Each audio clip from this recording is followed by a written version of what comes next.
আসসালামু আলাইকুম।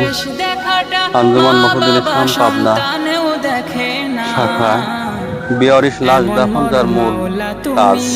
আর এই লাশগুলো দাফন করেই থাকে যাকে দেখতে পাচ্ছেন, প্রিয় মুখ, প্রিয় পরিচিত রায়হান ভাই।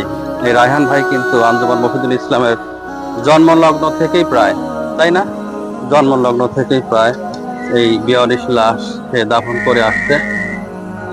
আর তার কথা না বললেই নয়, যখনই আঞ্জুমান মফিদুল ইসলামের বেওয়ারিশ লাশ আসে, তাকে খবর দেওয়ার সঙ্গে সঙ্গে যে কোনো কাজ, যত জরুরি কাজই থাক, তিনি সব কাজ ফেলে রেখে এই বেওয়ারিশ লাশ দাফন কাফনের জন্য দ্রুত সে চলে আসে। মনে হয় তার আপনজন, মনে হয় তার আত্মা কে যেন মারা গেছে, তাকে দাফন করার জন্য সে ব্যাকুল হয়ে পড়ে। আর সেই ব্যক্তি হলো আমাদের সেই রায়হান ভাই। দেখেন, যত্ন সহকারে তিনি মায়াতকে নিয়ে যাচ্ছেন আঞ্জুমান মফিদুল ইসলাম কবরস্থানের দিকে। আজ যেহেতু এই কয়েকদিন একাধারে বৃষ্টি হচ্ছে, আর বৃষ্টি হওয়ার কারণে আমাদের কবরস্থান যেখানে আছে সেখানে কবর কাটলে পানি উঠে যাওয়ার সম্ভাবনা আছে।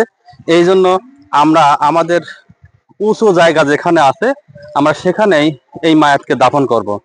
আর এই মায়াতটি আমরা পেয়েছি গতকালকে, আজকে হ্যান্ডওভার পেয়েছি।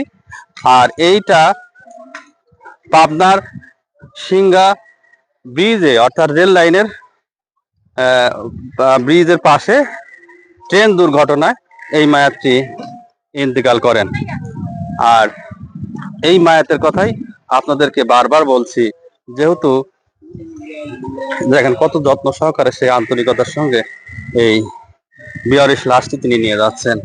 সবাই ভিডিওটি বেশি বেশি করে শেয়ার করবেন, এই মহিলা লাশটি যেন তার আত্মীয় স্বজনের কাছে ফিরে যেতে পারে, অন্তত তার মৃত্যুর সংবাদ নিয়ে।